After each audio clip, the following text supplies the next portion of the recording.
สบายดีมื้อนี้บรรยากาศดีพอก็เลยชวนไปเยี่ยมตุยาในทางไปเยี่ยมตุยาก็ต้องผ่านดาวทองก่อนเนาะเพราะว่าดาวทองนะห่างจากเงินข่อยประมาณ40กว่าโลนี่แหละเพราะว่าเอามาฝากเพิ่นเลี้ยงนะเพราะว่าเจ้าของบ่มีผู้เบิ่งนะก็เลยมาฝากให้น้าสาวเลี้ยงให้ก็เลยมาแวะเจ้าเบิ่งเพิ่นเลย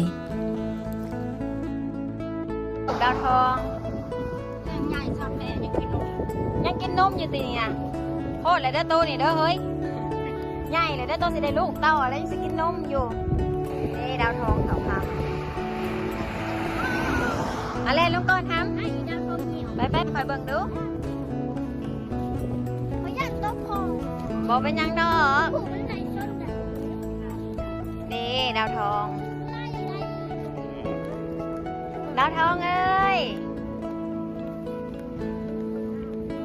มาหาเจ้าเลยลูก